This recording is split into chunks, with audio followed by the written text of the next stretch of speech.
podcast del primer capítulo de Señal Perdida, en el podcast en el que vamos a analizar cómo hemos llegado a comunicarnos como hacemos hoy. Yo soy Álvaro Blanco y tengo aquí a mis compañeras, María Pescarolo, Margot, Paula Vallejo, y en el que vamos a hablar sobre un tema que siempre en comunicación se ha solido tratar, que es la censura. Vamos a tratar preguntas como qué es la censura, por qué ha existido siempre, cómo ha afectado la forma que compartimos de ideas o inclusive la limitación que causa la censura según diferentes opiniones. Así que vamos a explorar todo esto con la gente que acabo de mencionar. Así que, para romper el hielo, voy a empezar así la pregunta. ¿Por qué creéis que la censura ha sido una constante durante el transcurso de la historia de la humanidad? Bueno, pues yo creo que al final el conocimiento es poder, ¿no? Y pues quienes han tenido el control siempre han intentado pues manejar qué información llega al resto de las personas y de la gente, pues al final siempre esto para proteger un poco la posición, ¿no?, de ellos.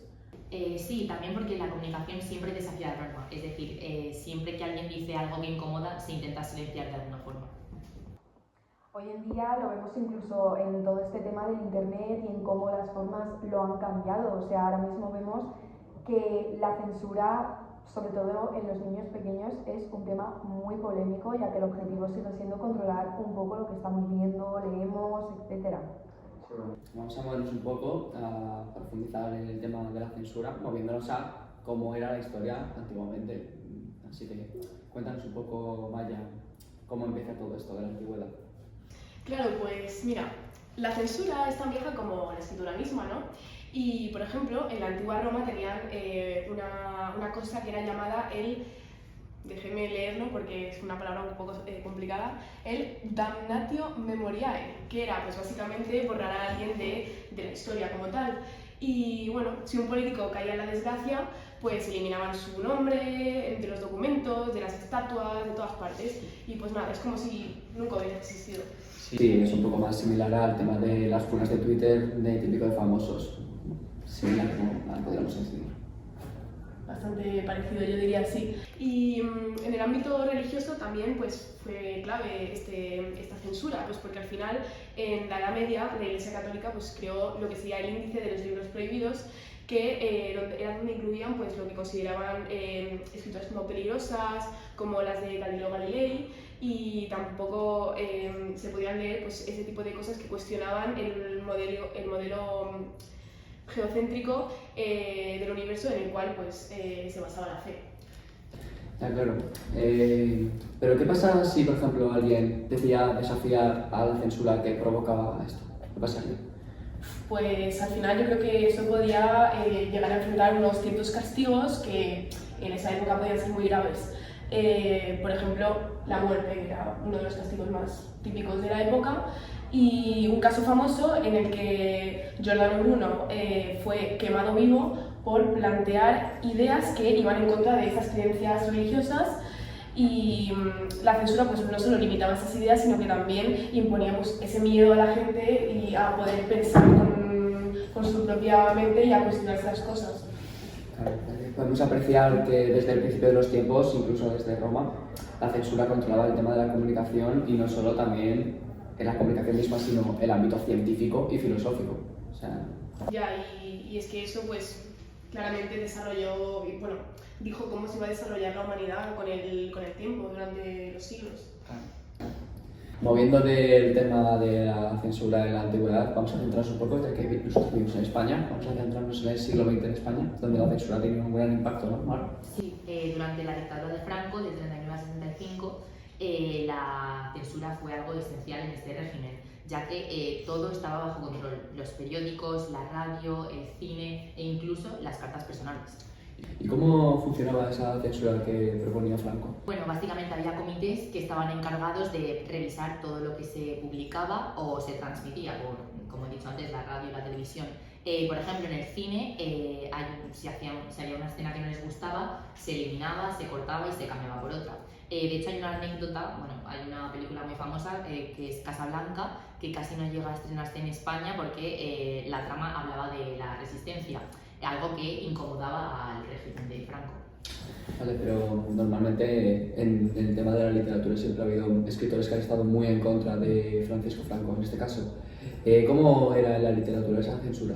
Sí, bueno, pues como has dicho, los libros estaban igual de controlados. Escritores como aquí muy famoso Federico García Lorca fueron silenciados y muchos autores fueron exiliados y publicaron fuera del país, ya que aquí pues no podían.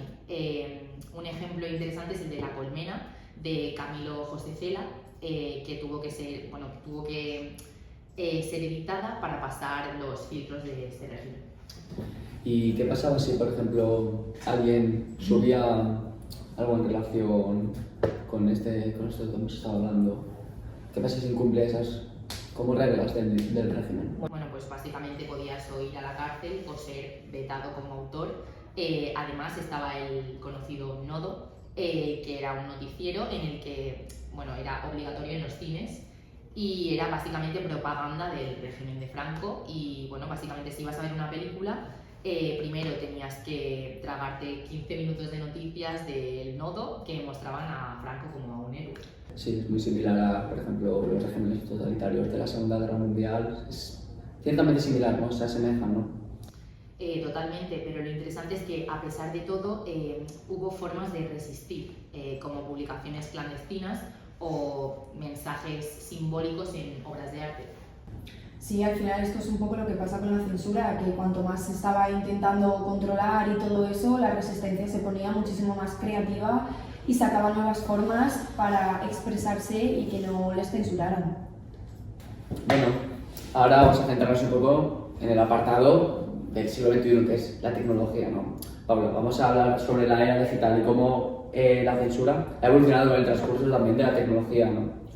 Pues sí, ahora es muchísimo más complicado. En Internet la censura viene no solo de las plataformas digitales, sino también un poco de los gobiernos que intentan como restringir un poco todo lo que vemos y todo ese uso que hacemos al Internet. Por ejemplo, en países como en China tienen el llamado Gran Cortafuegos, que se ha hecho muy famoso porque bloquea las redes sociales, como por ejemplo Facebook o Google, si en caso de que haya habido algún problema o hayan detectado cierta actividad que no estaba con lo que realizamos diariamente. Y luego, para poder acceder, tienes que utilizar el VPN y eso también tiene que estar muy controlado. Sí, en China en general las aplicaciones son muy diferentes a las que tenemos aquí en el resto del mundo. Por ejemplo, en TikTok no es lo mismo el TikTok de China que el TikTok nuestro que tenemos, son completamente diferentes. Así que vamos a centrarnos también, ya que nos hemos centrado en China, vamos a pasar al resto del mundo, ¿no? ¿Cómo es en el resto del mundo esto? En numerosos países, sobre todo en aquellos que son más democráticos, la censura es un poco más sutil, ¿sabes? Por ejemplo, aquí en España, como estamos en una democracia, la censura no la vemos todos los días, no es algo cotidiano que tengamos. Pero, por ejemplo, sí que hay un montón de redes sociales que son un poco más ofensivas, como por ejemplo Twitter o Instagram, que estas lo que realizan es que sus servidores suelen eliminar cierto contenido que consideran como ofensivo o que son discursos de odio o desinformación, como si fueran fake news y cosas así. Pero esto al final genera un debate entre qué de verdad es ofensivo y qué en verdad es información válida. Sí, la verdad que es meterse como en un campo minado. Al final aquí es mojarse un poco, ¿no? Pero ¿hay ejemplos recientes de esto que has comentado?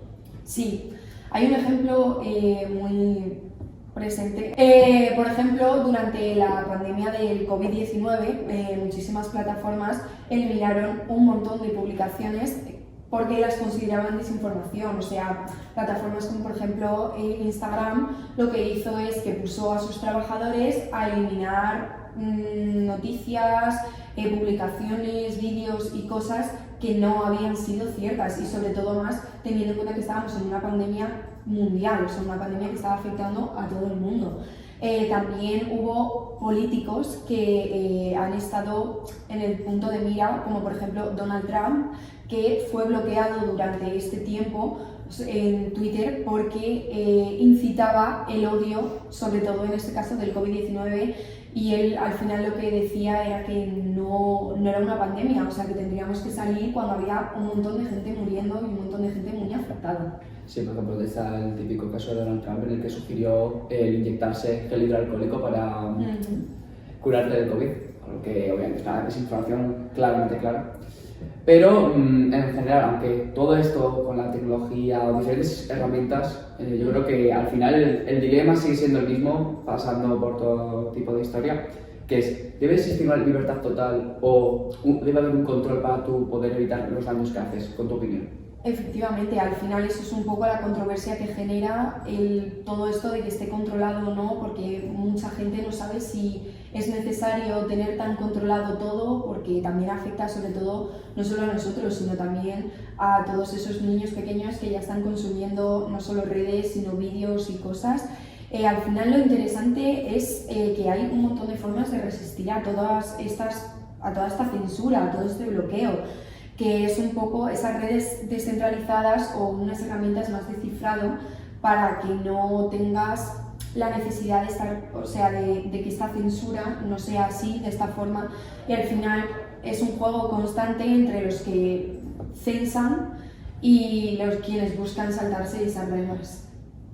Bueno, concluimos aquí este magnífico podcast, primero sobre la censura, en el que hemos tratado un montón de cosas, yo diría, pero yo creo que, vamos antes de cerrar, yo creo, ¿creéis que la censura siempre es negativa o hay casos en los que la censura sí puede ser útil para el resto de la humanidad? Bueno, a ver, yo personalmente creo que pues, siempre puede ser útil para proteger algunas cosas, pero al final es como un arma de doble filo, ¿no? Al final pues, puede ser útil para algunas, pero a su vez mala para muchas otras cosas, así que siempre hay que tener pues, mucho cuidado con este tipo de herramienta. Yo estoy totalmente de acuerdo. Creo que en ciertos casos, como en el de Franco, se usaba como un arma de control, pero en otros casos, como en el discurso de odio, sí que es necesario, sí que sería necesaria la censura. En mi opinión, considero que la censura debería de ser absoluta, porque creo que cada individuo debería encontrar un equilibrio entre lo que en verdad es la libertad y lo que en verdad es esa responsabilidad que tenemos que tener en cuanto a lo que consumimos y lo que vemos, y también cierta conciencia de saber qué en verdad es real, qué en verdad merece la pena creer y qué no. Pues bueno, yo creo que ya con esto vamos a concluir el primer podcast de la censura. Muchas gracias a Maya, Mar y Paula por todas vuestras opiniones y todo lo que habéis ido comentando durante el podcast. Yo creo que ha sido muy interesante. Y bueno, ¿qué opináis vosotros? Si la censura es negativa, positiva, para que se pueda aplicar, ¿no? Yo creo que nos podéis escribir lo que comentáis o opináis. Así que bueno, nos vemos en el próximo episodio. Chao, chao, chao, chao.